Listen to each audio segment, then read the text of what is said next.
Selamat malam semuanya. Thank you for joining. A few minutes more while we are waiting for some more participants coming.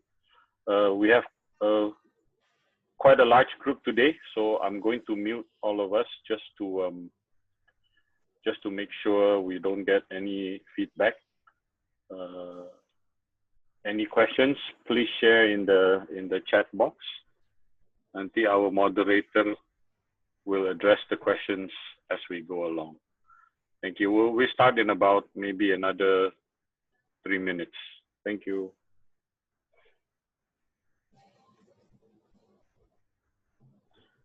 Ruben sama Davi udah unmute ya? Yes. Oke. Okay. Halo semuanya. Jack, are you there? Ada Mas Zai, ada Mbak Inet, ada Maya, ada siapa lagi nih ya? Ada David, ada Agra, ada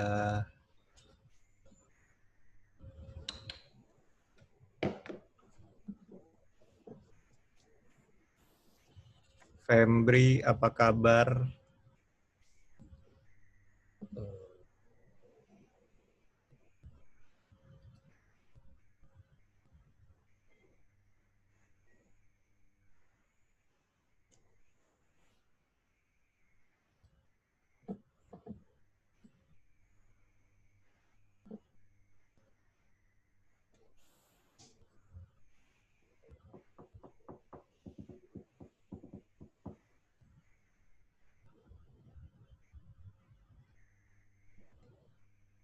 Oh, ada Fembri dari Papua. Jam berapa di sana, Fembri? Mute kali.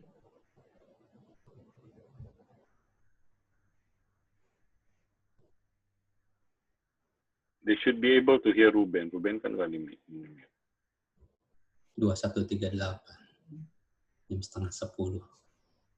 Acara ini akan berlangsung kira-kira 5-6 jam seperti wayang orang. Jadi kalau ada yang perlu bulik, mulai disiapkan dari sekarang. Selimut menjelang malam udara akan turun, suhu udara akan turun. Dalam 5-6 jam ke depan kita akan mendengarkan David mendongeng.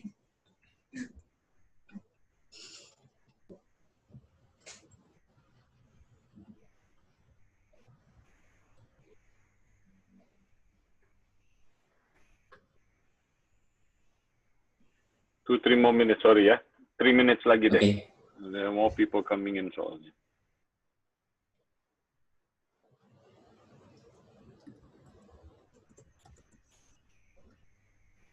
Oh, ada yang dari Melbourne, Felix. Jam berapa di Melbourne? Last 3 ya, kalau nggak salah.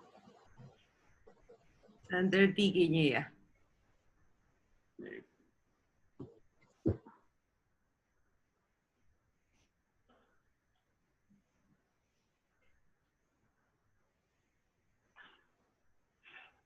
Dari Papan.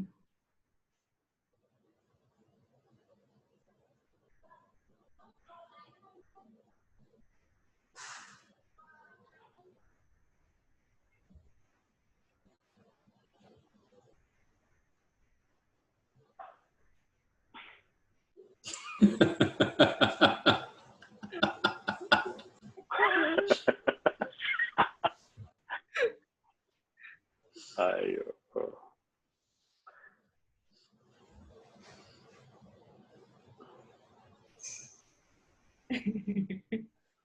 Padahal udah nggak tetap muka.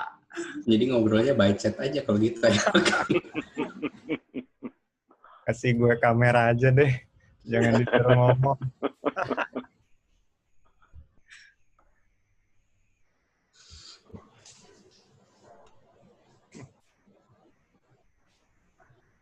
Okay, 1 minute. we'll just start anyway kalau udah. Bontang, Kalimantan Timur. Wow. Oh, someone comes from Sydney. Toronto. No, someone Toronto. comes from Toronto. Wow. Di sini ada Mbak Inet sama Mas Jai yang setiap kali saya motret backstage pasti ada dua orang ini dedengkotnya. Kayak ada Halo Mas Jai, muridnya. I'm adoring your artwork. Yang pas lagi di mana di belakang santai itu ada kan Mas Jai di situ. Acara apa itu? Oke, waiting. Masih ada nih. Belum habis-habis. 250 and counting. Yes. Yeah. 7:40. I think we should start then. Yeah. Oke. Okay. So, selamat malam semuanya. Thank you for joining. Today, very nice to have all of you here from everywhere. Indonesia, out of Indonesia. Lee from Laika, thank you for joining. Daffy and Ruben, thank you for your time. So today we will have a very unique session, di mana Daffy will share some of his works, mostly backstage images, which are, I think, very seldom released out to anywhere. Today, for all of you who may not know Daffy, so Daffy actually dari kecil his dad's hobby was photography and drawing, lukis. Nah, jadi Daffy sendiri dari kecil tadinya senangnya lukis. Hanya dari sejak SD baru mulai hobi foto. So he has been taking pictures all his life. Tahun 93 dia sempat enroll di ITB Fakultas Seni Rupa. Diteruskan lagi kuliah fotografi di Jerman. Terus Selesai dua-duanya.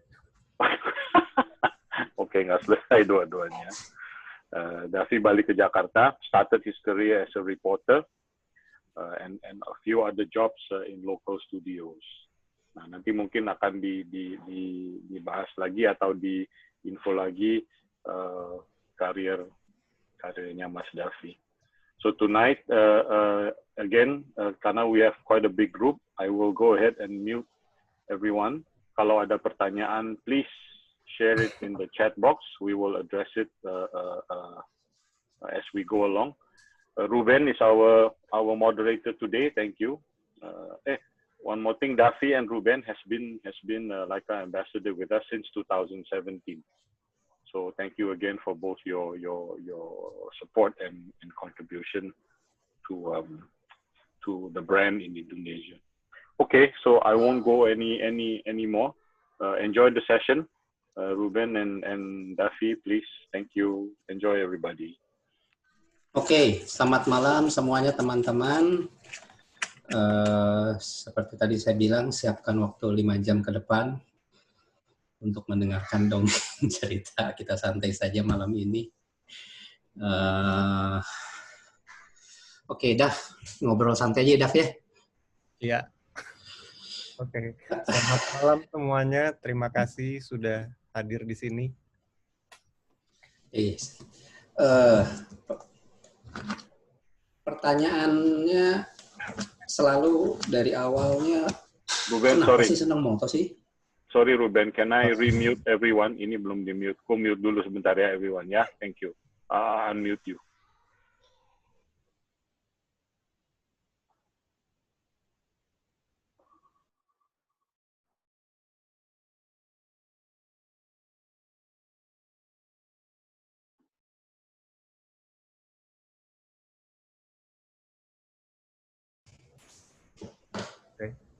Oke. Thank you. Sudah? Ya. Oke, dan oke, Daf, ngobrol santai, Daf. Sejak kapan senang motret? Gue sih sejak SD kayaknya, karena bokap gue tuh dari gue kecil emang hobi motret dan hobi ngelukis. Gue inget banget waktu kelas 6 SD dikasih hadiah kamera pocket sama bokap. Sampai ya akhirnya keterusan sampai sekarang. Oke. Kamera yang paling besar, kamera apa yang pertama dipakai untuk motret yang pertama tuh kamera apa dulu? Dulu pertama kali Fuji KM1. Oke. Tahun berapa itu ya? SD kelas 74 tambah 6 berapa? Tambah 6, tambah 12. Oke. Perjalanan karir sebenarnya dari sebagai fotografer profesional sebenarnya dimulai tahun 2000 jadi ada ya? Ya, jadi setelah gue kuliah 93 di FSRD ITB, itu cuma lukis jurusannya, tapi cuma sampai 4 semester, terus kayaknya gue nggak suka di situ, terus gue keluar coba kuliah fotografi di Jerman, tapi juga nggak diselesain, lebih banyak jalan-jalan motret keliling Jerman. Terus ya tahun 97 balik ke Indonesia, di situ kerja di majalah fotografi, Fotomedia namanya, jadi reporter. Udah nggak ada majalahnya, punya Kompas Gramedia. Terus habis itu kerja di iPrint, tempat cuci cetak foto hitam putih, punya Primacolor, udah nggak ada juga. Lalu tahun 2000 itu mulai motret profesional. Oke. Di tiap setiap let's say photographer is an artist, right? Ya kan artis gitu ya, seniman gitu kan. Bagaimanapun setiap orang pasti inspired by someone sebelumnya gitu ya. Apakah dia ada orang, kalau saya pribadi Rembrandt itu buat saya penting sih, karena lukisan-lukisan dia tuh buat saya bersuara sekali gitu dan sangat dalam gitu. Buat lo gimana, Dav? Siapa sih sebenarnya atau gini deh, fotografer favorit lu siapa gitu? Kalau awalnya sih bokap gue, karena itu yang cuma dia yang gue tahu. Oke. Habis itu karena bokap gue mungkin sering lihat pameran foto entah di mana, di situ dulu dia bawa pulang katalognya Mas Darwis. Sama ada katalog pamerannya Pak Fendi, itu yang saya liatin tiap hari tuh di waktu SD. Saya ingat banget Mas Darwis waktu itu ada gambar pesawat terbangnya jadi pilot. Habis itu kalau SMP atau SMA dulu ada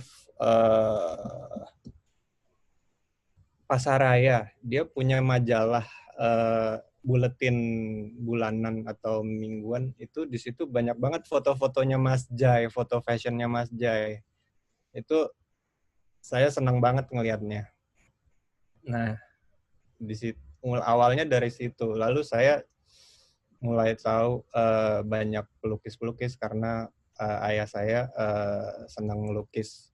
Jadi justru itu yang mungkin lebih banyak pengaruhnya dibanding fotografer yang ada sekarang. Sampai dan karena passion saya sebenarnya juga lebih lukis ya dibanding motret. Jadi mungkin pengaruh lukisan atau pelukis itu lebih besar buat saya dibanding fotografer. Contohnya mungkin yang saya suka itu namanya Michael Bormans, pelukis. Ini dia fotonya, lukisannya kayak begini gitu. Ya, dia salah satu favorit saya. Kalau fotografer mungkin Hiroshi Sugimoto. Nah, ya, dan yang lainnya pasti tahu. Oke.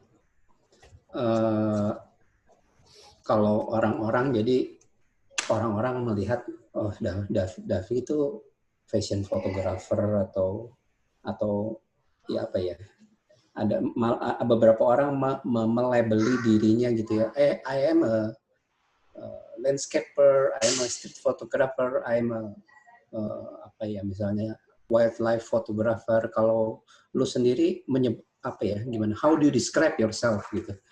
Awalnya mulai suka motret itu pasti kayak teman-teman yang lain kebanyakan mungkin motret di jalanan, street photography, human interest. Itu yang mengisi hari saya dari mulai, kalau saya punya waktu luang zaman dulu sebelum kerja jadi fotografer, pasti saya udah pergi entah kemana, jalan-jalan motret, bisa sendiri sama teman-teman gitu. Tapi sejak harus kerja sebagai fotografer, kesempatan motret di jalanan itu mulai nggak ada. Jadi, dan karena kerjaan-kerjaan saya kebanyakan komersil, ya saya dituntut untuk bisa motret apapun, mulai dari motret pabrik, motret fashion, motret arsitektur interior, motret produk. Ya, itu yang harus saya bisa untuk saya bisa dapat duit. Jadi kalau labelnya fotografer apa, kalau yang mungkin tahu saya kerjanya apa, ya pasti bingung juga nih, kok motret semuanya ya. Tapi kalau passion saya sebenarnya di fotografi apa, ya saya bingung juga sih. Tapi kebiasaan saya juga biasanya saya suka banget motret sesuatu yang objek atau apapun yang terjadi di sekitar saya. So nggak bisa ngomongnya who you are, tapi pokoknya begitulah gitu ya. Mungkin ya karena saya juga pelukis, ya mungkin art fotografi. Oke.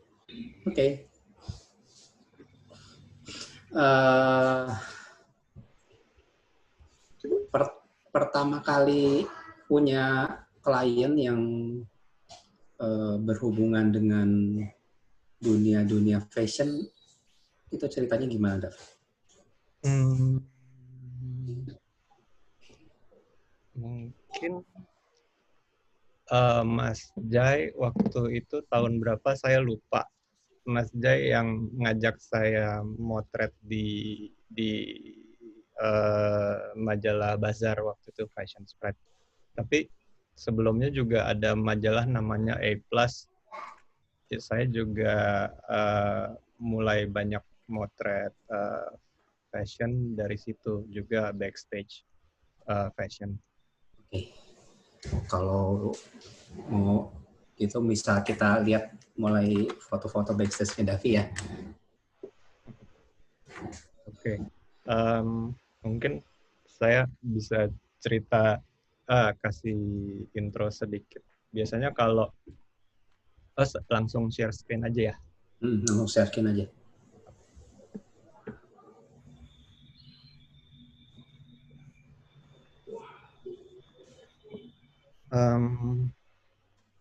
Biasanya kalau motret backstage itu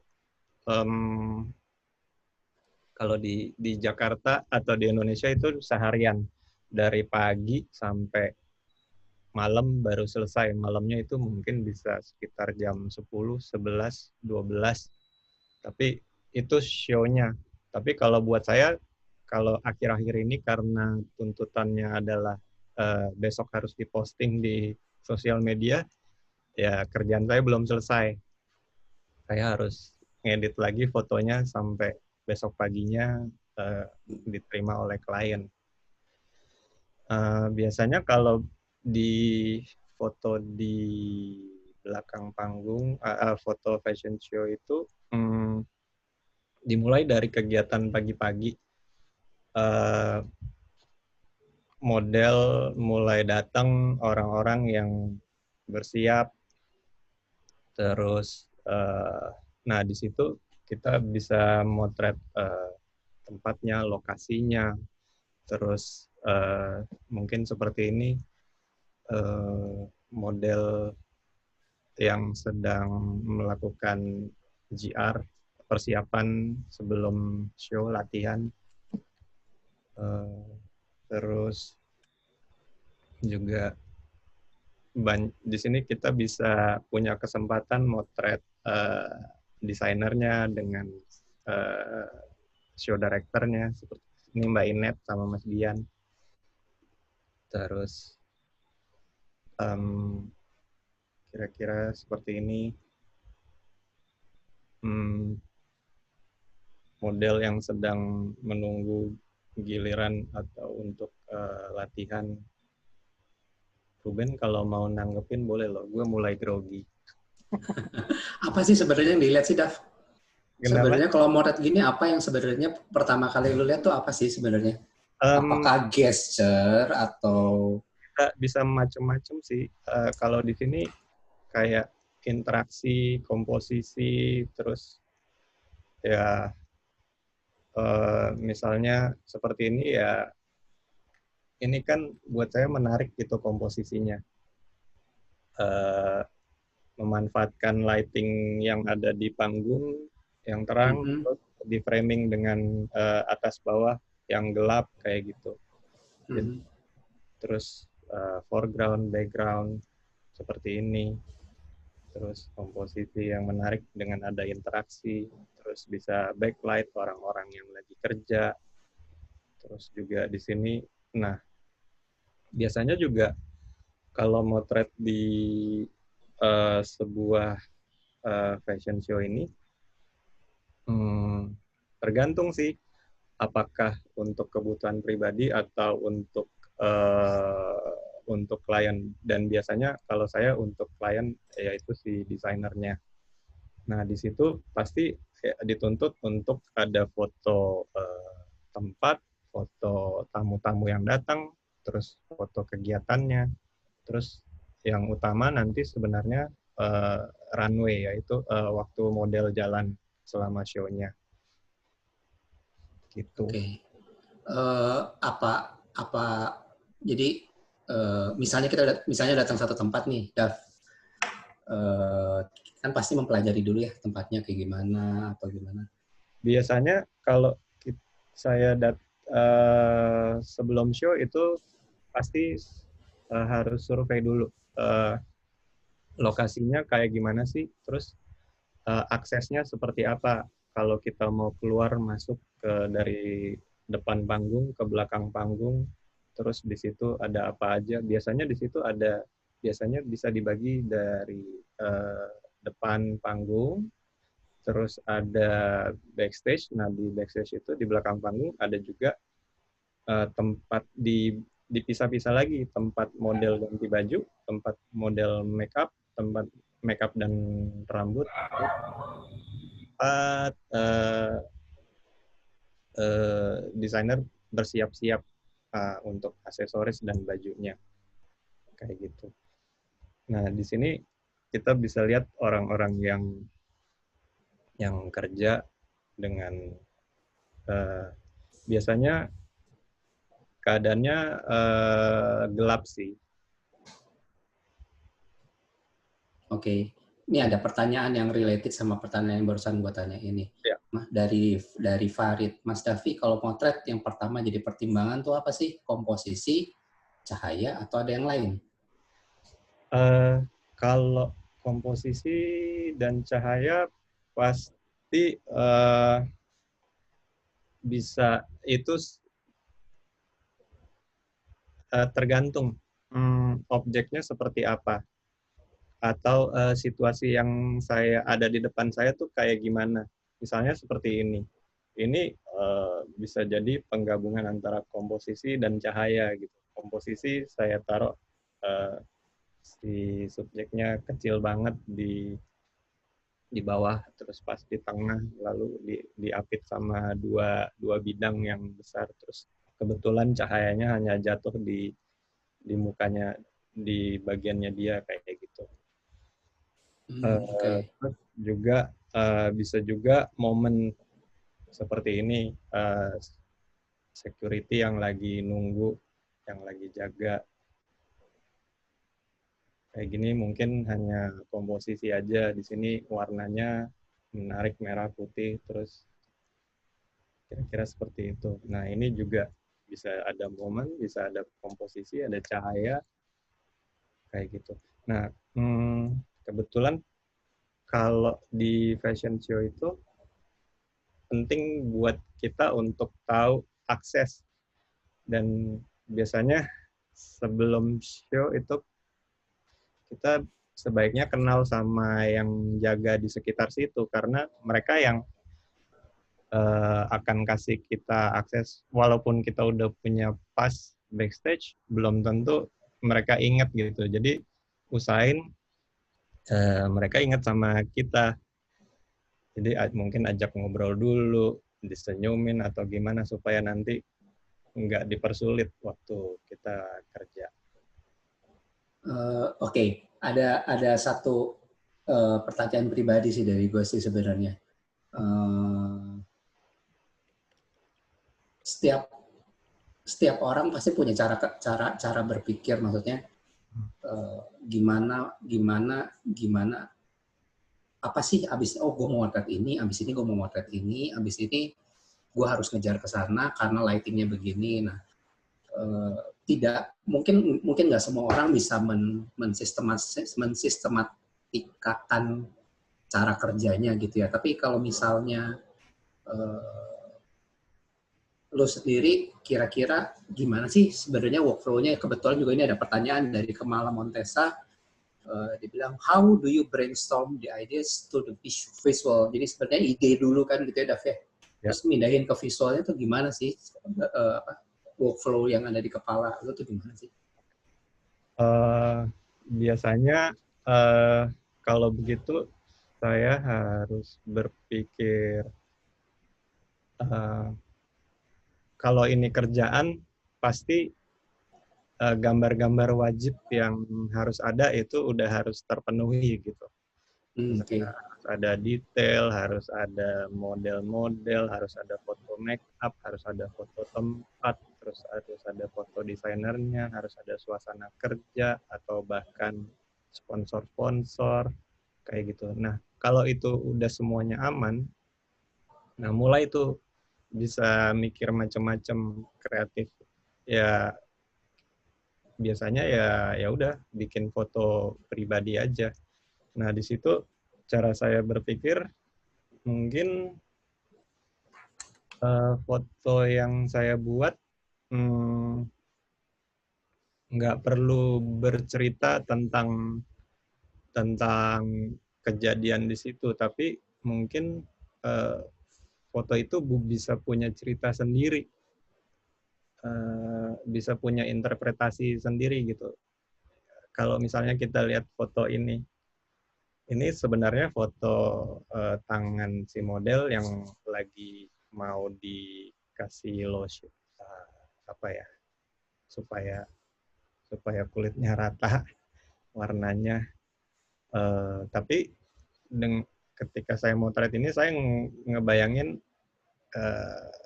atau saya ya orang bisa punya interpretasi yang beda macam-macam terhadap foto ini gitu. Enggak, foto yang saya buat di belakang panggung nggak harus bercerita tentang belakang panggung itu, bisa juga cerita sesuatu yang lain yang abstrak, absurd, yang sangat liar, terserah buat yang lihat. Jadi sebenarnya subjektivitas main-main banget ya, Dav ya? Ya.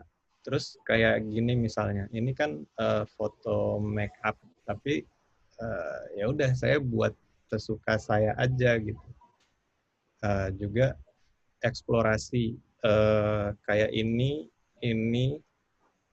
yang ini, dan ini itu sebenarnya satu tempat, satu lokasi yang sama, tapi eksplorasinya tuh bisa macam-macam. Ini kalau kita menjauh sedikit bisa dapat foto ini. Kalau kita mendekat bisa dapat foto ini. Tunggu sebentar ya kejadian yang lain gitu. Terus kayak gini. Jadi dari satu titik pun kita bisa bikin macam-macam cerita, buat cerita bukan buat kerjaan tapi buat gue sendiri. Oke. Dengan latar belakang sebagai seorang yang senang melukis dan belajar foto, sebenarnya bisa dibilang komposisi dan pencahayaan segala macam udah jadi otomatis gitu ya, Dav ya? Ya kayak gini misalnya. Mungkin kalau gue sabar sedikit atau lebih jeli sedikit, yang di sebelah kanan itu nggak mengganggu gitu. Gue bisa geser ke kanan sedikit, jadi background-nya lebih tenang. Terus ya ini salah satu foto yang gue suka juga. Terus mungkin kita ambil contoh ini, dan ini. Sebenarnya satu kejadian yang sama, gitu. Tapi mungkin dalam waktu nggak sampai 5 menit, gue explore tiga angle ini gitu. Tapi yang paling gue suka yang ini sebenarnya, karena apa ya, nggak sekedar foto model lagi di makeup, tapi kayak cerita orang dipancung gitu. Ya, kalau lo ngebayanginnya begitu, ya berarti gue berhasil. Seperti ini. Ini orang ngintip gitu ya. Hal ini gitu. Ya, ini sebenarnya di lokasi yang sama, cuma tinggal balik arah aja. A big juxtaposition atau apa gitu ya kali, Dav ya. Jadi mencampurkan beberapa elemen yang sebenarnya tidak berkaitan satu sama lain, tapi dibikin garis sambungannya, jadi artinya ngasih arti berbeda gitu ya. Ya, gue suka yang seperti itu. Thank you, Ruben. Oke. Foto ini gimana nih bikinnya nih? Ini multi expose, jadi sebenarnya modelnya ini, terus habis itu foto keluar jendela, ya digabungin jadi foto ini. Oke. Ini juga di angle model yang sama, tapi dengan eksplorasi yang beda.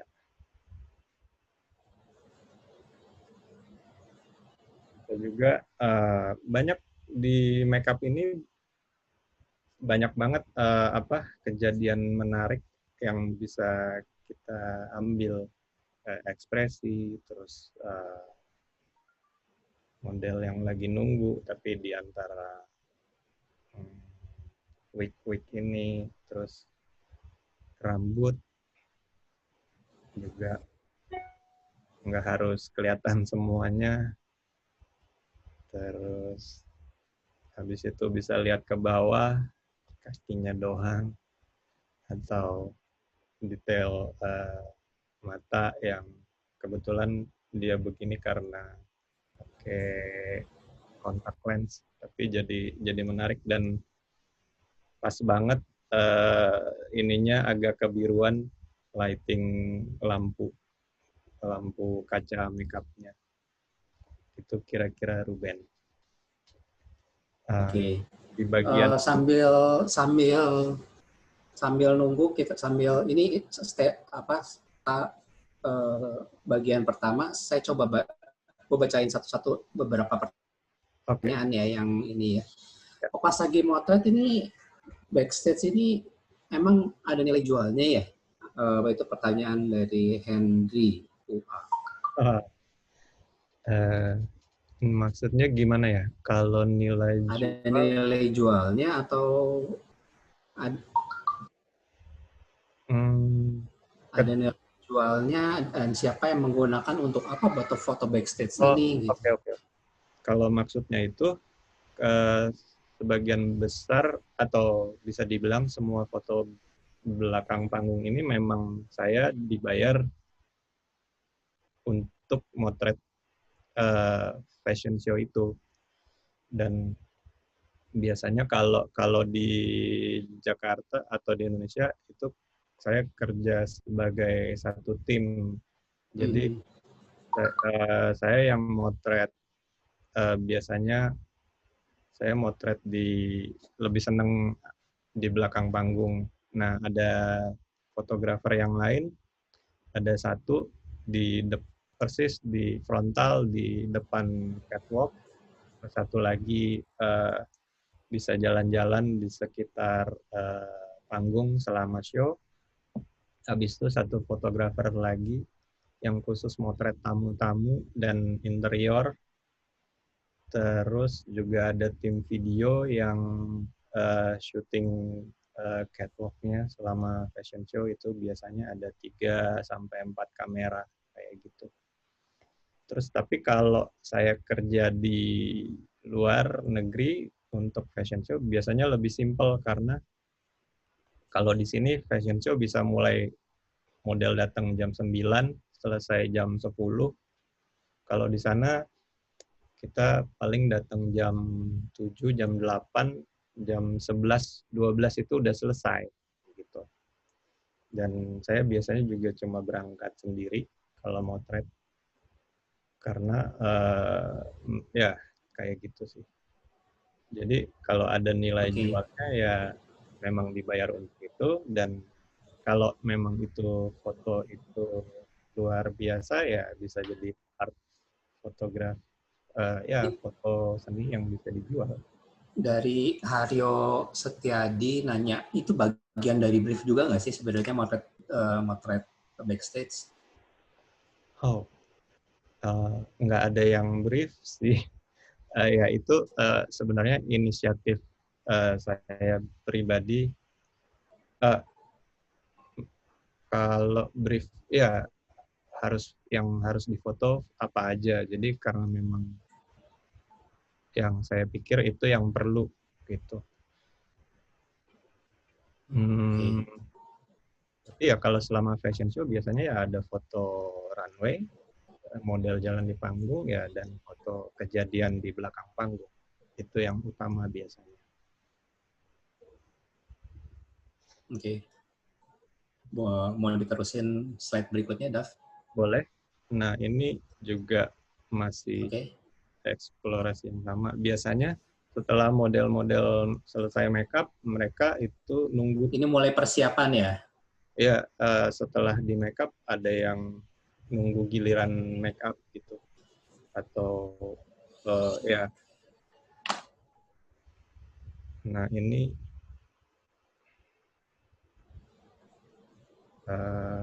ekspresi model sebenarnya di kejadian yang sama, hanya beda berapa detik bisa dapat sesuatu yang lain. Gitu. Tapi David, these are all candid moments ya. Maksudnya it's not stage, not apa gitu kan. Sama sekali nggak ada yang disetting, karena gue emang nggak suka setting-setting atau nyuruh-nyuruh orang, dan kelihatannya juga jadi kayak nggak natural, ya, lebih spontan, candid. Thank you. Gitu. It looks like street photography in backstage. Karena sebenarnya gue seneng banget motret street, tapi karena sejak punya istri, punya anak, kayaknya lebih milih di rumah daripada jalan-jalan panas-panasan di jalan motret. Jadi ini pelarian gue motret street. Gitu, Pak. Ini juga model yang lagi nunggu giliran di make up. Nah, biasanya selain make up dan rambut dan suasana situasi para model-model itu, kita juga bisa motret detail-detail macam-macam di situ. Sepatunya, detail-detail baju. Nah, ini ya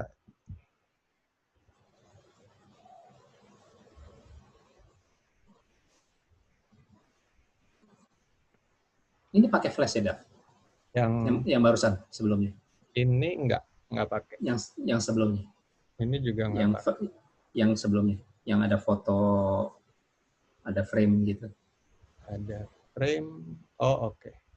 Mana ya? Ini. Sebelum ini kayaknya.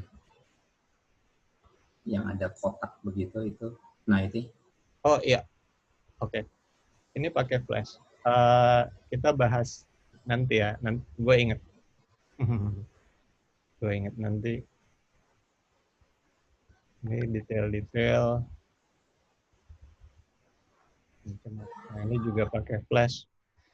Nah, biasanya tuh karena gelap, gue biasanya bawa minimal dua kamera atau kadang-kadang malah satu kamera.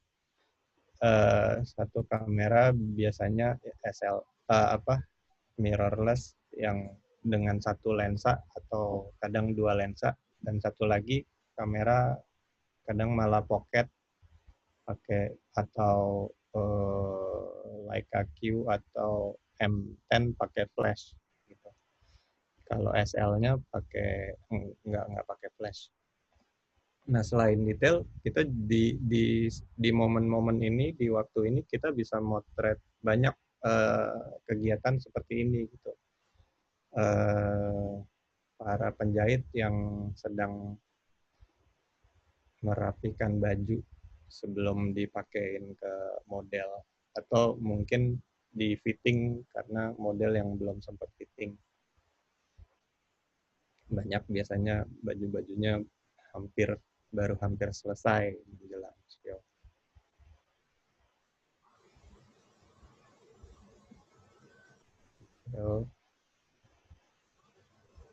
Ini rata-rata ini ya, apa? SOP ya. SOC langsung dari kamera ya, straight out of kamera ya. Atau ada post pro selanjutnya atau gimana? Post pro tapi light aja tuh, nggak terlalu macam-macam. Dan biasanya gue juga nggak sampai di Photoshop, cuma pakai Adobe Camera Raw aja. Kalau perlu banget harus ngilangin sesuatu baru masuk ke Photoshop. Tapi ini cuma brightness, kontras, dan warna.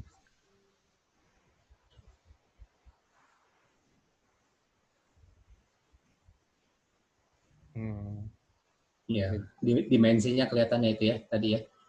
Ya. Besar, kecil, dibelah sama satu tengah gitu ya.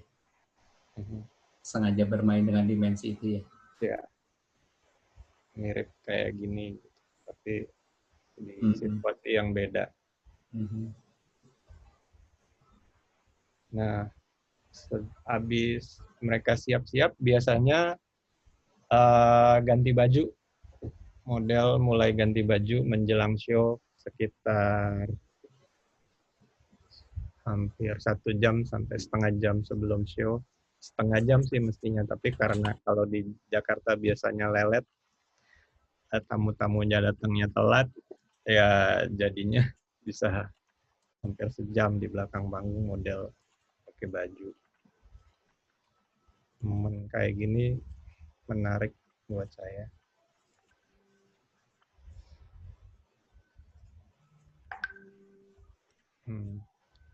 Masih ada kegiatan kayak gini yang modelnya dipakein baju. Oh ya, saya suka, entah kenapa tangan-tangan tuh banyak banget. Nah, itu dia. Kenapa itu tangan-tangan? Dari tadi ngeliatin ke tangan-tangan banyak gitu. Kayaknya entah ada apa dengan tangan. Tangannya banyak banget tadi. Ya, mungkin karena Michael Bormans. Oh, dia memang lukisan dia banyak yang cerita tentang tangan ya. Enggak juga sih, tapi ya banyak sih. Ya, jadi cerita. Kalau gue ya pernah menyimpulkan sesuatu nih. Jadi ada masanya gue ngelihat foto-foto sendiri, terus gue menemukan foto seperti begini. Jadi foto gue tuh banyak foto orang hanya tangannya aja gitu. Gue juga melihat ternyata gue pun punya foto tangan tuh cukup banyak gitu. Terus gue mikir kenapa ya gue motretin tangan. Itu Kadang-kadang kan tidak bisa ngedeskripsinya gitu, Dak. Gue coba berpikir ngedeskripsinya kenapa. Gue pikir apakah karena tangan seperti apa, menjelaskan pekerjaan apa gitu kali ya? Kalau gue mungkin lebih abstrak. Gue nggak pengen menjelaskan ini apa, seperti foto ini misalnya. Ya jadi lebih bebas aja sih, dan juga seperti foto ini gitu. Kalau kita nggak tahu ini di sebuah fashion show, ya bisa jadi ceritanya lain gitu. Ini juga. Oke. Kalau ini ya jelas kelihatan.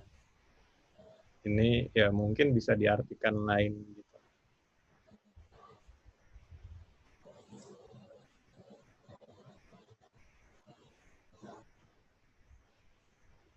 Dengan kaki juga. Nah, setelah model ganti baju, biasanya itu mulai di touch up make up-nya.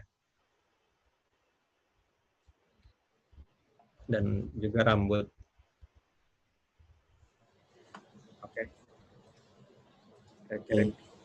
Saya coba bacain dulu beberapa pertanyaan ya. Banyak sekali pertanyaannya.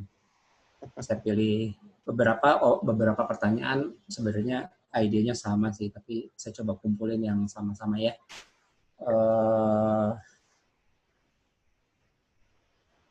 Editing part ini dari Rahma dan Yati.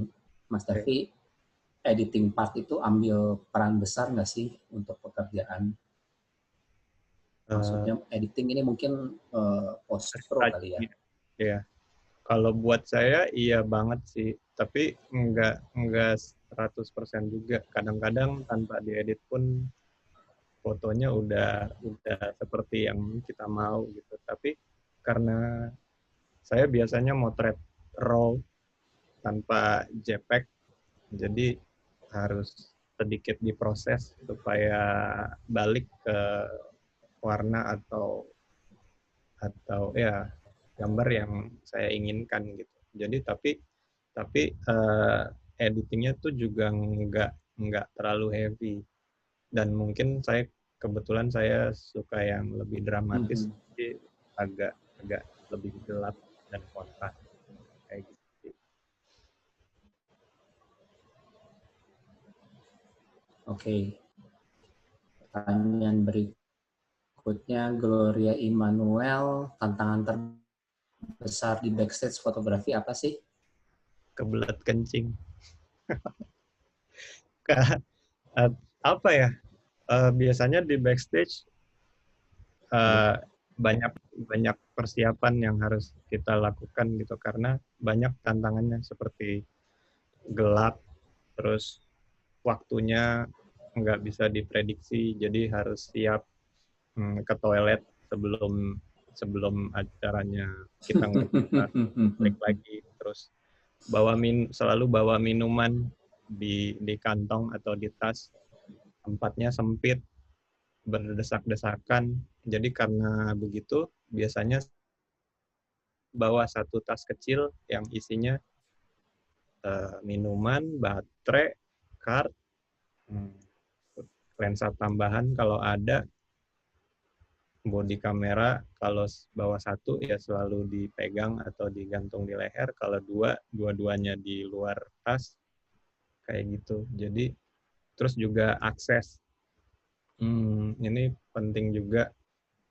Jadi sebelum show ya itu di awal saya bilang harus survei lokasinya, akses kalau mau ke toilet lewat mana, terus mau ke depan panggung motret selama show gimana, terus mau balik lagi ke belakang gimana, terus nah di situ pasti ketemu security, ya tadi saya bilang harus kenal dulu, dibaik-baikin dulu supaya nggak dipersulit kayak gitu.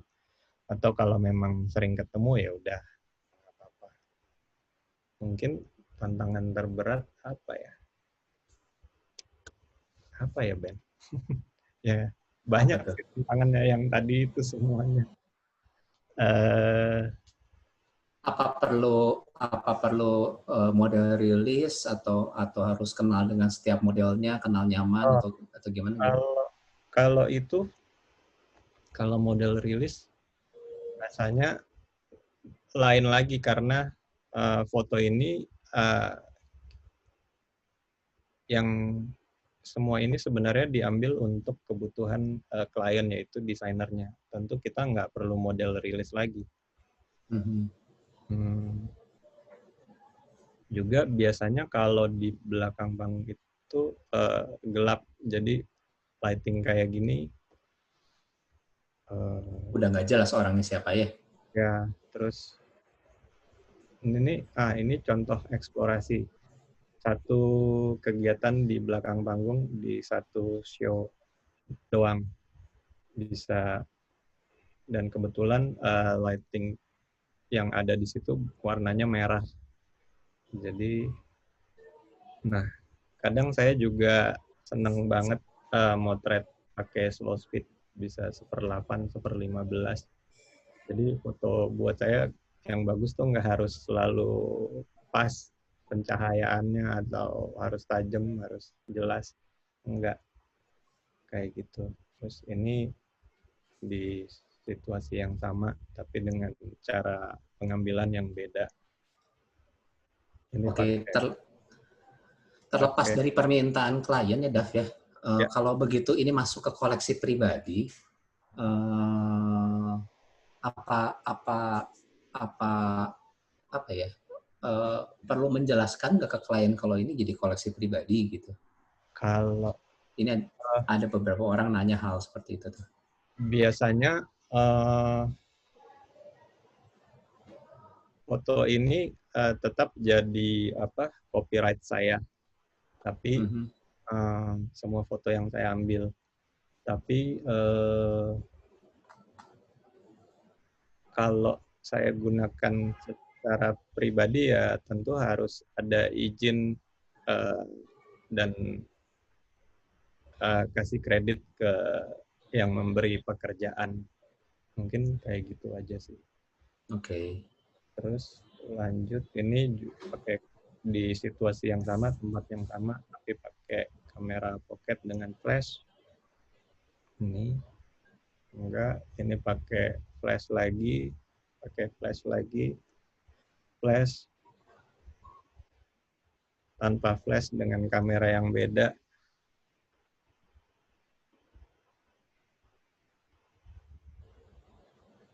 Jadi banyak banget gitu kesempatan ambil sesuatu yang tergantung yang ada di otak kayak apa ya bisa dituangkan di sini.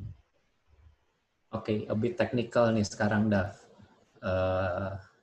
Leica apa sih yang cocok dipakai di belakang untuk motret di belakang panggung gitu? M, SL, ini ada pertanyaan banyak nih. M, SL atau Q? Paling Apakah settingnya bagaimana gitu? paling sering pakai SL. Oke. Paling sering pakai SL. Habis itu pakai Q. Biasanya gue pakein flash atau Q pakai flash. Q pakai flash atau M10P pakai flash. Oke. Terus kalau yang Q atau M10 biasanya udah gue set tuh semuanya manual. Hyperfocus bukan Infinity. Enggak, apa sih namanya? 1 meter. Ya jaraknya udah gue set kalau segini tinggal di apa ya, range finder. Ya. Focal track. Hyperfocal. Fokus trap. Focal distance-nya udah gue set sebelumnya. Gue udah inget kalau jarak segini pakai berapa. Dan biasanya flash-nya juga gue set nggak full, asanya lebih tinggi supaya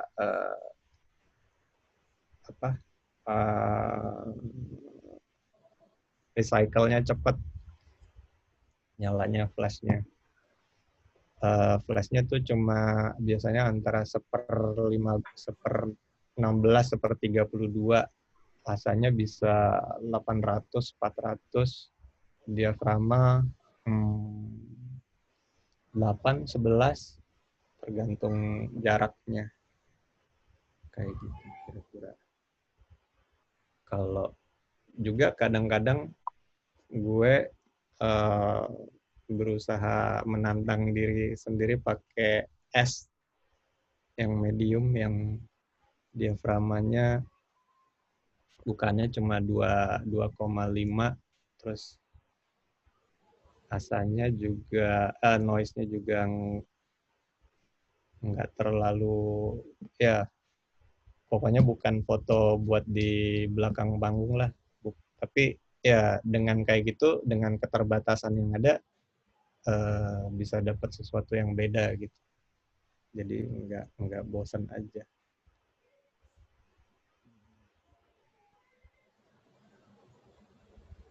Oke. Sambil baca pertanyaan ya, Dav. Ya. Ada pertanyaan ini dari BW. Dalam mengambil gambar, apakah sering perlu menunggu momen setelah komposisi terbaik sudah diperoleh atau sebaliknya? Good momennya diprediksi dulu, baru komposisi diatur belakangan. Maksudnya event candid kalau bahasanya orang street itu phishing sama Oke. Kayak pas gitu banget, ya. pas banget gambarnya gitu. Yang ini. Kalau kayak itu biasanya juga kalau lihat, ini kayaknya akan terjadi sesuatu yang gue inginkan seperti ini misalnya.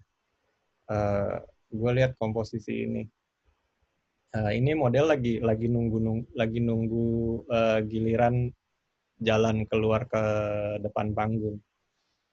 Nah, gue tungguin aja di belakang sambil ambil komposisi yang kira-kira menarik sampai tiba-tiba ada satu model yang berbalik karena dipanggil oleh desainernya. Ya udah, cepret gitu. Jadi kadang ada yang terjadi dengan spontan, tapi ada juga yang diprediksi, atau yang emang kita tunggu. Seperti ini misalnya. Ini saya tungguin sih. Jadi ini juga model yang lagi nunggu. Tunggu aja pas pertama kali motret, cuma motret dia sendiri. So, jadi memang ditunggu saat itu ya. Tapi pas dari jauh gue lihat ada orang jalan ke arah dari kiri ke kanan. Ya udah, ini kayaknya akan ngelewatin di depan gue nih. Ya udah, tungguin. Akan terjadi sesuatu. Ya, tungguin pas kira-kira kemas setengah mukanya kelihatan, jepret kayak gitu. Burst. Enggak. Di burst. Enggak dong. Paling satu kali. 2-3 kali kayaknya. Oke. Nah, ini ada pertanyaan yang kayaknya tadi mana ya pertanyaannya, lucu ya. Ya ini dia, dari Albert Loy.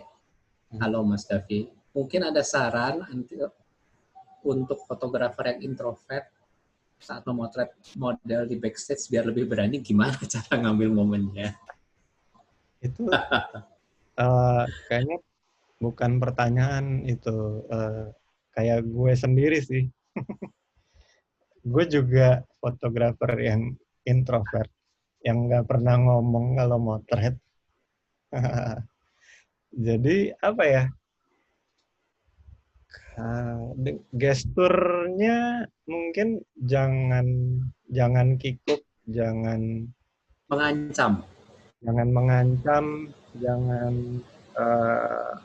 ya pokoknya sesuatu yang bikin si model atau orang-orang di sekitar itu curiga atau ini apa sih atau merasa nggak nyaman. Jadi santai aja, membaur aja, senyum, ngangguk aja itu udah sesuatu yang beda, udah bawa energi positif yang mereka juga kayaknya terima kita nantinya gitu. Atau mungkin ya saya nggak pernah ngobrol sih sama hampir siapapun kecuali kenal dan diajak ngobrol. Jadi mungkin kejadian yang sama terjadi sama siapa Albert. Oh, iya. Kayak Jadi pertanyaannya cocok ya, David? banget, gue banget. Oke, ada pertanyaan lagi nih. Ada beberapa pertanyaan serupa sih sebenarnya, tapi ini yang mungkin mewakili semua beberapa pertanyaan itu dari Adi Chandra. How can you bring the mood or vibes of the client collection through your photograph? Ada beberapa pertanyaan lagi yang lainnya juga mirip. Yang intinya adalah gimana sih cara membawa feel-nya untuk masuk gitu. Jadi ya.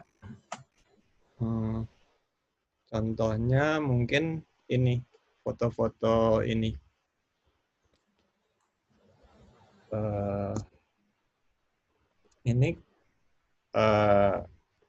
desainernya bisa lebih dikenal sebelumnya. Ini dia bikin baju bright, tapi sebelumnya dia lebih dikenal baju-baju yang seksi, yang lebih terbuka gitu.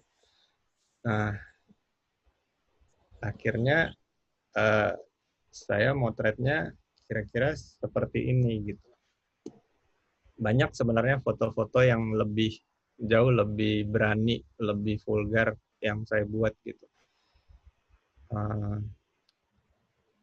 Terus juga beda foto ini misalnya. Ini desainer yang beda lagi sama yang satu, yang tadi barusan. Lebih cantik, lebih elegan, lebih clean juga. Terus ya jadi apa ya, kita harus tahu sih karakter si klien, si desainer seperti apa. Jadi emang harus dipelajari dulu. Itu PR-nya sebenarnya sebelum motret. Siapa sih desainernya, seperti apa bajunya, seperti apa kebiasaannya, seperti apa dia ingin ditampilkan gitu. Jadi ya mungkin caranya adalah ngobrol sih. Ngobrol.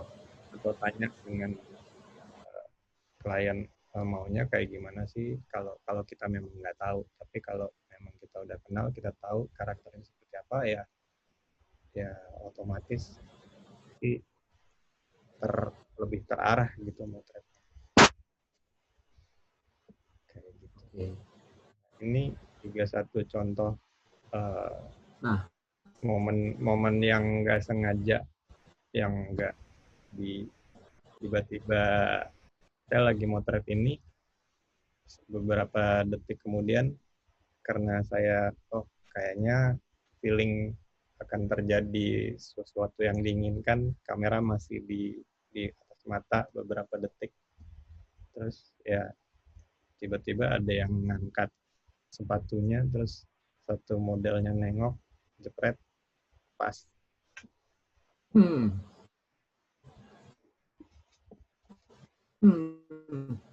Oke. Pertanyaan lagi. Nah, pertanyaan dari gua sendiri.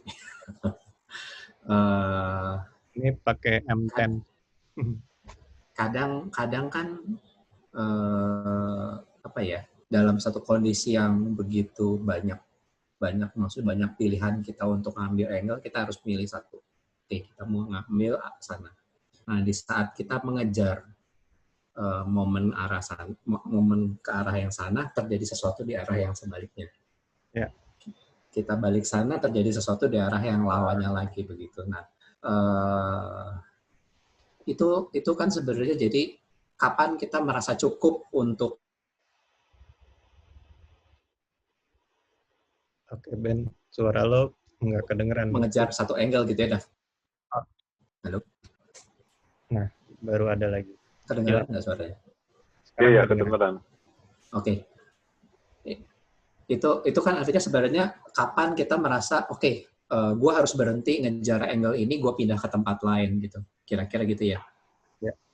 Nah, kapankah ini pas juga ada pertanyaan yang mirip dari Gabriel Atian. Have you ever feel that you haven't got the good shots on a show while running out of time? If so, how do you overcome it? Do you end up setting up a set instead in the end? Jadi apa gimana? Kalau ini kayaknya masih bisa lebih baik gitu, tapi apa dikejar atau oke, ya sudahlah, bukan rezeki gua atau gimana? Tergantung keadaannya sih. Kalau memang waktunya momennya masih lama, gue rasa bukan yang waktu yang mepet gitu pas show, terus sementara banyak banget gambar-gambar yang wajib yang belum diambil gitu, ya gue akan tungguin sih sampai rasanya wah kayaknya ini nih udah dapet. Tapi kalau memang rasanya ada kewajiban yang belum diselesaikan, ya gue akan oh ya udah ini cukup dulu. Kayaknya nih udah lumayan oke. Ya udah gue kejar yang itu dulu nih yang lebih penting. Tapi ya kapan selesainya itu gue nggak pernah bisa selesai sampai sekarang. Sama aja kayak ngelukis gitu. Itu feeling banget. Ini kayaknya udah selesai nih sampai di sini. Oh, ini harus ditambahin lagi. Kalau punya waktunya banyak, besok dilihat lagi lukisannya. Oh, kayaknya udah cukup. Kayaknya nambah nih. Ya, itu kan tergantung waktu sebenarnya. Kita harus bisa memanage waktunya. Jangan ujung-ujungnya intuisi ya lah ya. Ya, jangan ngejar yang ini lupa waktu, akhirnya yang lain yang sebenarnya lebih penting nggak ke-capture kayak gitu. Ini contoh ya interaksi sebelum model lagi nunggu sebelum keluar. Ini foto tangan lagi, salah satu yang gue suka. Entah kenapa ya ini kayak itu birunya apa, Dav? Ini kayaknya gue motret dari balik punggung seseorang. Oh, bahunya ya. Ya. Dia pakai baju biru atau lightingnya yang kebiruan. Gitu. Okay. Banyak ceritanya dibikin cerita lewat foto ini. Ada pertanyaan lagi, kan? Buat Kak Davi, saran dari Kak Davi buat fotografer pemula apa sih?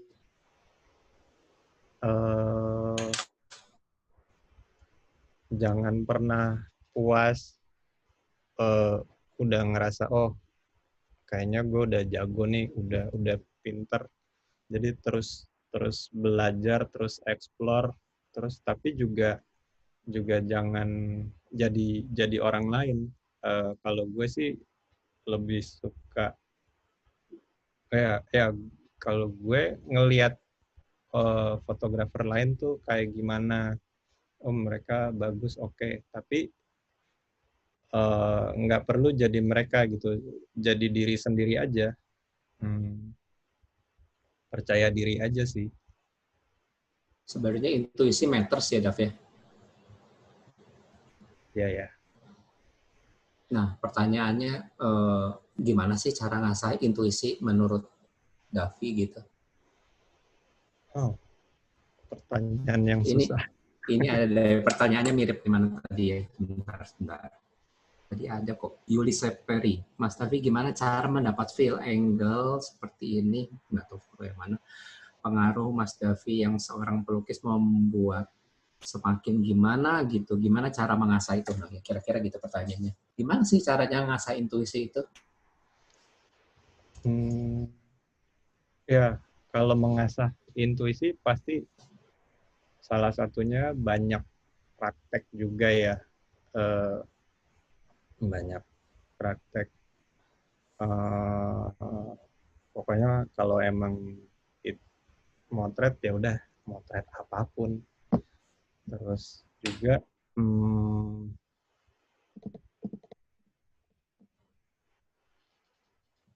apa ya? Mungkin awalnya dari teknis juga sih, harus emang benar-benar matang, tahu bisa motret dengan benar, dan ketika hal itu terjadi dengan teknis kemampuan teknis yang cukup, bisa keluar hasil secara nggak sadar, tanpa harus mikir teknis lagi, udah langsung dapat gitu fotonya. Tapi ketika bedanya, hal ini saya rasakan juga ketika ngelukis gitu. Kalau wah banyak banget nih idenya, pengen bikin kayak gini. Tapi karena keterbatasan teknis, ketika dituangkan, oh kok nggak kejadian ya. Jadi kalau idenya udah keren banget, percuma kalau kita nggak bisa menuangkannya gitu karena keterbatasan. Kalinya nggak kuat gitu ya? Ya basicnya. Jadi selain wawasan atau ya entah apalah itu, ya basic sih, kembali ke dasar. Oke. Jadi nah, Leica sendiri bagaimana sih bedanya? Ada pertanyaan dari Renaldo Sandra, gimana sih pengaruhnya Leica dibanding kamera lain dalam hal ini? Minum dulu. Iya, silahkan. Buat teman-teman yang mau tulis pertanyaan, silahkan tulis di chat room. Saya akan coba bacakan sebisanya, karena banyak sekali pertanyaannya. Saya akan coba gabungkan beberapa pertanyaan yang serupa ya. Oke, jadi tadi pertanyaannya dari Renaldo Chandra, gimana sih apa yang membedakan Leica dengan kamera yang lain? Saya pertama kali pakai Leica itu saya ingat tahun 94, tahun kedua atau tahun pertama ya, 93 mungkin, saya kuliah di Bandung di ITB. Itu saya beli Leica M4P pakai lensa 35 rangefinder itu. Sejak itu hampir selalu saya punya kamera Leica, walaupun kadang bukan kamera utama yang saya pakai. Tapi ada beberapa tahun yang ketika saya udah kerja komersil, saya nggak punya kamera Leica. Nah itu entah kenapa saya ngerasa kehilangan, ada sesuatu yang hilang gitu. Oh, nggak bisa nih, kenapa ya harus punya Leica gitu. Tapi akhirnya saya beli Leica lagi. Nah, habis itu baru rasanya tenang gitu. Terus habis itu baru saya tahu kalau atau kok apa ya, lebih kayak rasanya ada nyawanya gitu ya. Kalau dan juga Leica itu kameranya basic banget, dia nggak kayak menunya simple banget, yang sekarang udah digital. Simple banget juga, nggak bisa ngapa-ngapain, cuma bisa motret doang. Kadang saya sebel, tapi justru itu yang jadi kelebihannya Leica gitu. Jadi nggak perlu, jangan mikir-mikir teknis, tetek bengek apapun, ya udah motret aja dengan kamera itu. Tapi ya itu kasih rasa apa ya, lebih yakin, lebih percaya diri, lebih ada kebanggaan tersendiri aja pakai kamera itu. Jadi apa ya, pokoknya dengan kamera yang cuma bisa buat motret doang tanpa ada macam-macam, ya jadi lebih fokus. Gitu kira-kira. Oke. Nah ini foto. Ini masih ada yang penasaran dengan pertanyaan awal yang tadi, baru pertanyaan gue yang awal. Ben nggak kedengeran lagi, Ben. Di froze ya.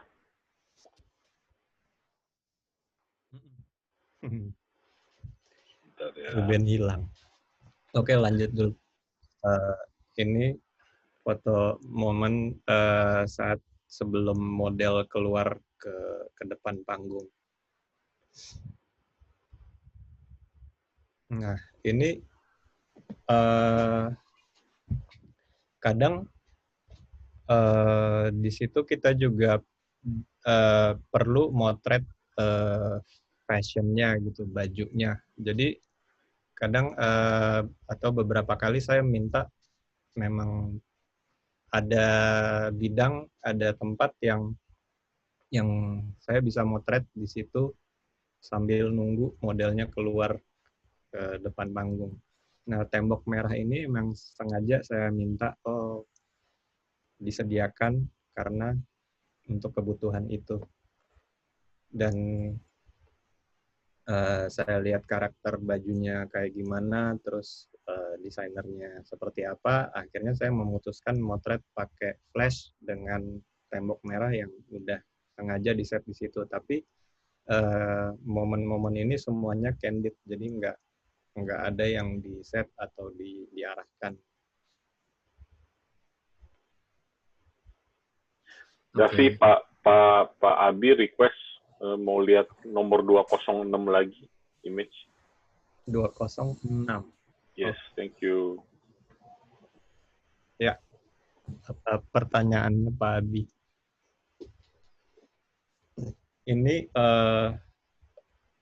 model yang lagi nunggu di belakang panggung, terus ada bocoran cahaya yang dari depan panggung yang masuk ke sedikit tembus ke belakang.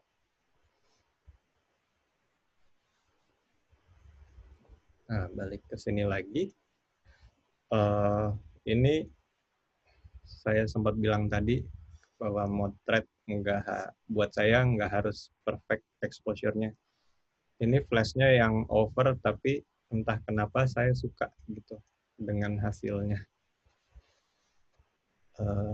Terus ini masih pakai kamera yang sama, Leica S, tapi saya bikin slow speed.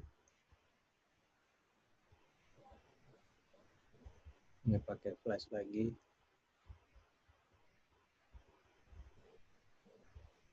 Kenapa memilih flash di hot shoe daripada flash yang dilepas dari luar sih? Pertama, repot kalau megang. Oke.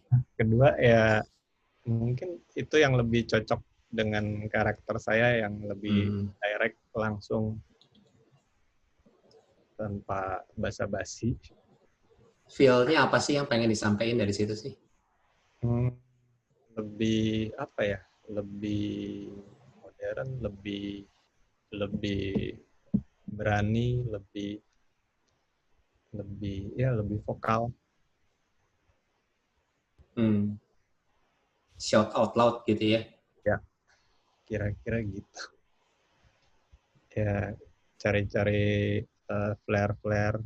Ya, saya sering pakai lensa-lensa tua yang jelek flare-nya, yang pasti flare kalau kena backlight.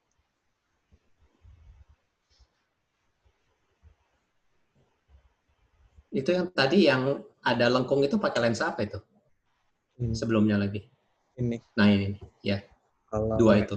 Kalau pakai Canon 50 mili 0,95. Yang berikutnya? Untuk M. Ini juga sama. Oke, lensa tua ya. Iya. Di body SL ya?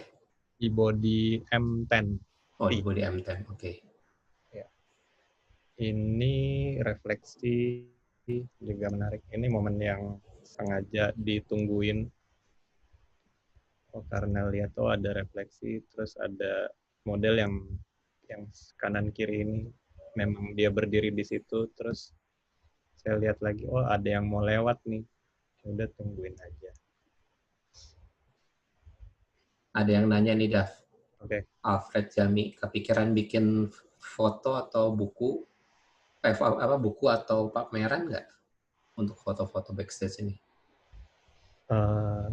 Mungkin beberapa tahun lagi sampai fotonya lebih banyak dan lebih bagus lagi. Tapi kalau bikin buku tuh mahal ya. Di sini ada yang mau pesan. Kalau mau pesan langsung angkat tangan, kasih jempol, langsung pre-order gitu ya. Ini contoh foto yang satu tanpa flash dengan lighting apa adanya, dan satu pakai flash pakai kamera pocket. Ya, dua-duanya bisa punya cerita yang sama dan efek yang beda, tapi dua-duanya tetap menarik sih, tergantung pilihan. Kaki.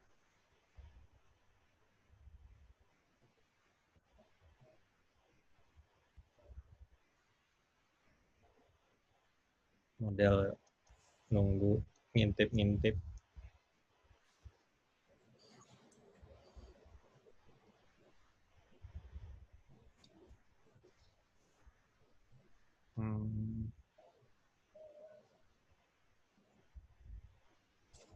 Framing.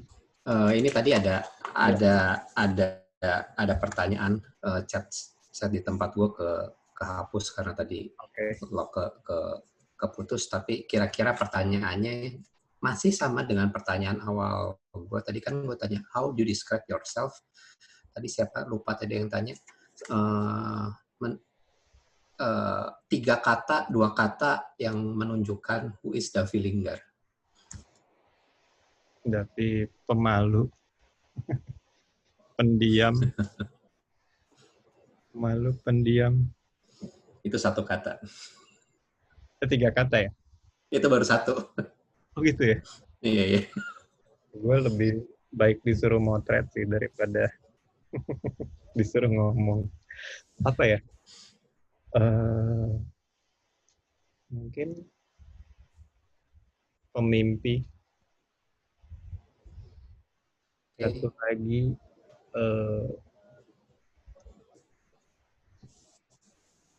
lo deh Ben.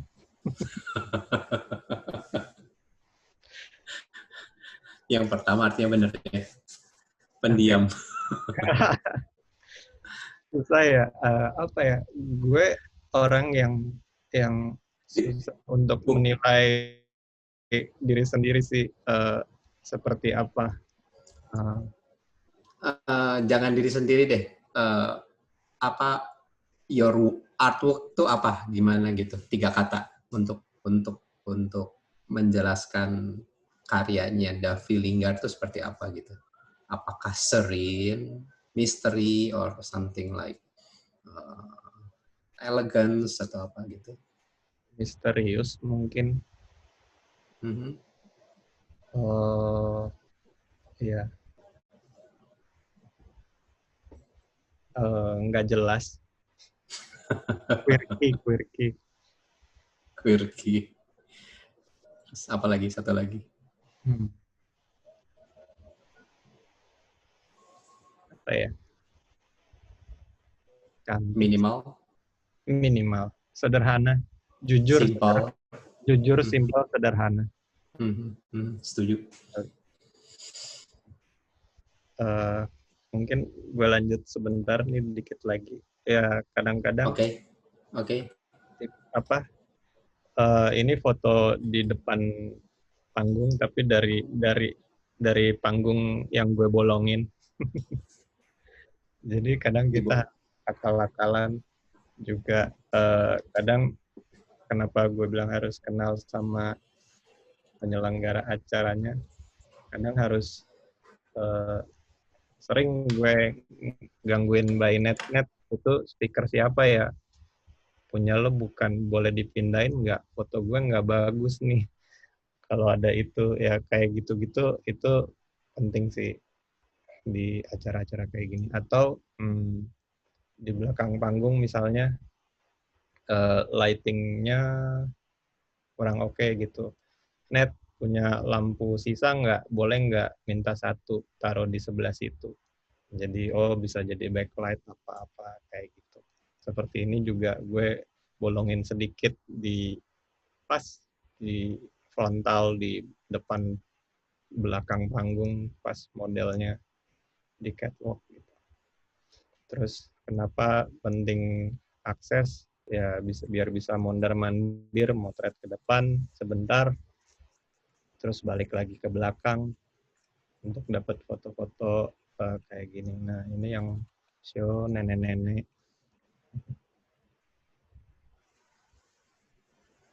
Terus biasanya momen terakhir itu desainernya keluar halo-halo, terus masuk lagi. Kira-kira kayak gitu. Terima kasih. Ada pertanyaan lagi?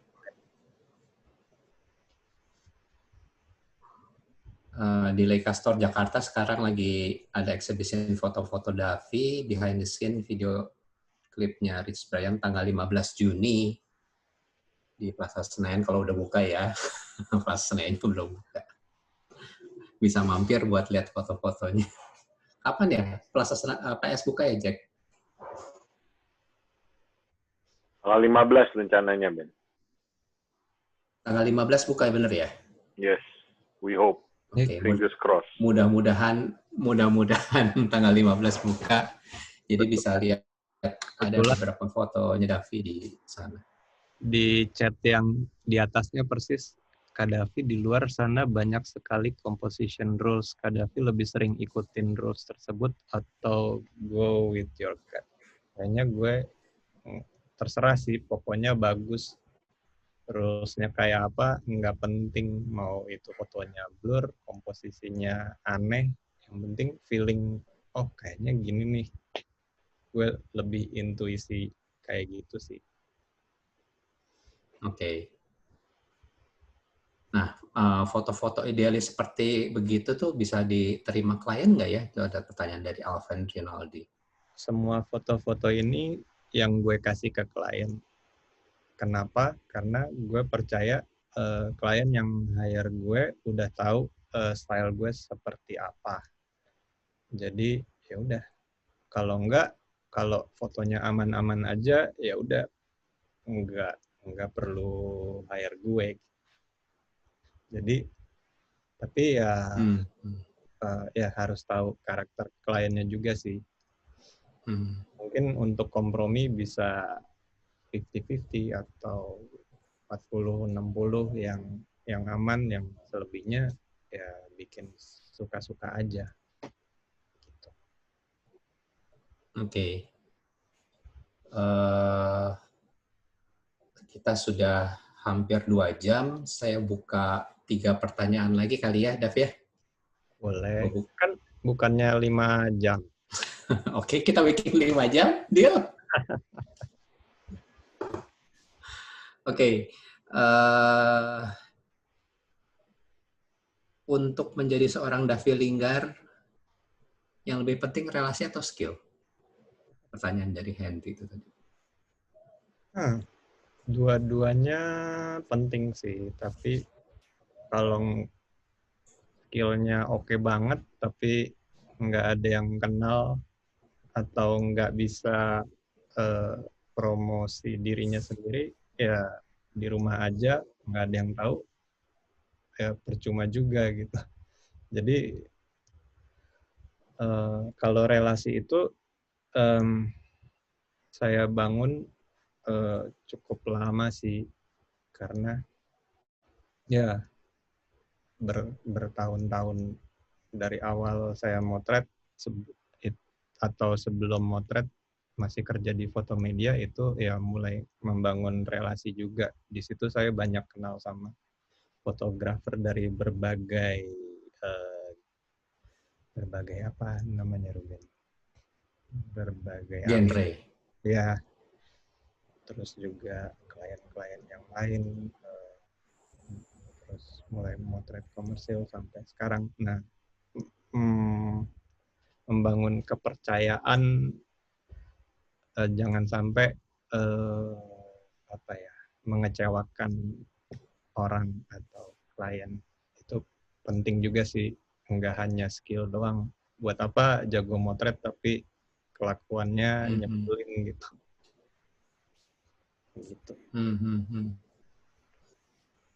Terus ada pertanyaan lagi. Selama motret ini pertanyaan dari Utami Gozali. Pernah bosan nggak? Sering banget. And how do you overcome it then? Kalau bosan motret, biasanya gue ngelukis atau main sama anak-anak atau travel atau ganti sistem kamera. Kalau sekarang nggak mungkin karena harus pakai Leica. Jadi ya kenapa gue bilang kayak gitu? Kayak punya mainan baru gitu. Yang biasanya pakai kamera ini, terus tiba-tiba semuanya hilang, ganti yang benar-benar baru, benar-benar beda, pasti excited lagi, pasti pengen belajar sesuatu lagi gitu yang lain. Karena masalah kebosanan itu kan sebenarnya masalah yang masalah laten untuk para fotografer ya. Ini Widya juga tanya, motret fashion udah lama. Pernah nggak sih habis ide style foto, gimana cara ngatasinnya? Habis ide kayaknya sering. Ya udah, percaya diri aja. Jangan takut eksplorasi, jangan takut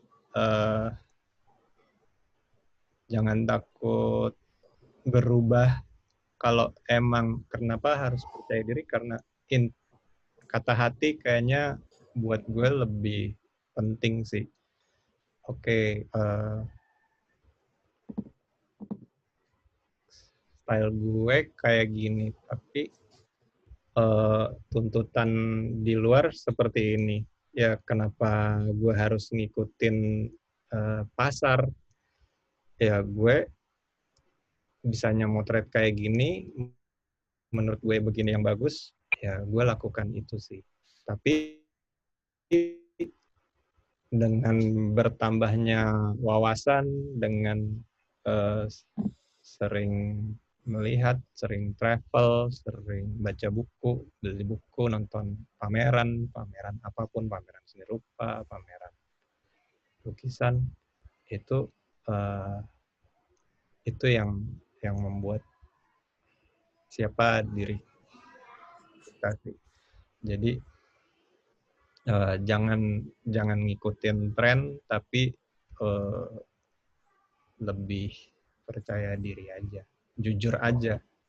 Oh, kata Pak Abi, do your own style gitu kata Pak Abi tuh. Iya, gitu ya Pak Abi. Susah banget gue ngomongnya ya, padahal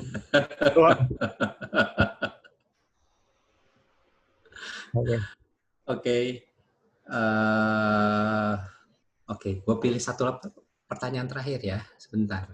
Ini masih banyak banget pertanyaannya. Nanti kalau ada yang pertanyaannya belum kejawab, langsung hubungi Davi di Instagram. Boleh di IG story gue jawab. Tapi sabar ya. Kalau banyak banget. Ruben, tadi Bu Hermandari nanya tentang buku artis itu yang Davi, Michael siapa? Michael Bormans. Bormans, iya. Dia dari Michael biasa, Michael B gue tulis di chat. Bentar. Thank you.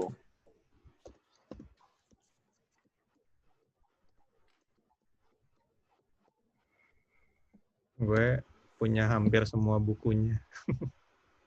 Emang kebetulan seneng ngumpulin buku. Oke. Kalau ada pertanyaan lagi, silakan tanya di Instagram, IG story. Gue usahain jawab satu per satu. Thank you. Oke. Last word, Dav. Banyak orang mengidolakan Davi Linggar. Wah, fotonya bagus. Ini dari apa? Dari chat room aja banyak sekali komentar-komentar yang luar biasa sih. Aigasem kata Aleng Gunawan. Ada lagi macam-macam dan banyak sangat luar biasa. Nah,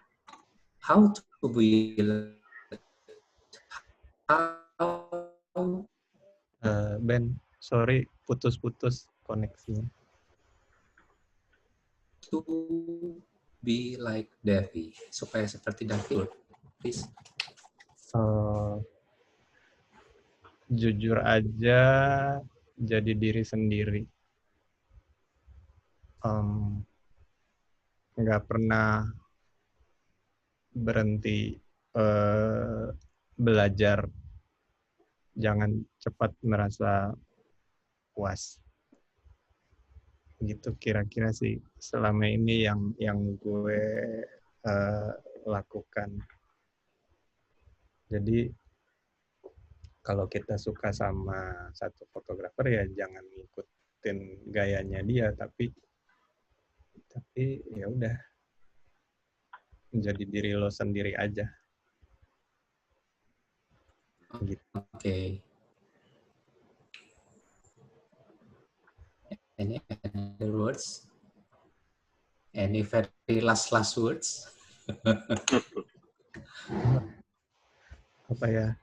Terima kasih buat teman-teman semuanya yang udah ikut acara ini. Semoga sharingnya bermanfaat dan berguna. Terus semoga suka. Thank you. Oke. Saya kembalikan Thank you. Pak Bernard. Thank you Davi, thank you Ruben. Sesi ini kita record dan akan kita post di Facebook-nya Leica Store Jakarta dalam beberapa hari ini. So I think we are here. We are at the end of the session. Thank you everybody. Stay healthy, stay safe. See you all again soon. Yes. Dan tadi ada satu pertanyaan. Ada Leica ada komunitasnya nggak ya? Saya udah balas. We don't have a fixed community, but everybody is more than welcome to come by and leave their name at the store. If we have any activities, kita akan update ke siapapun. Ya, oke. Thank you. Oke. Thank you Davi. Thank you Ruben. Thank you Ruben. Terima kasih semuanya. Selamat malam. Terima kasih. Semuanya. Bye bye. Thank you. Thank you.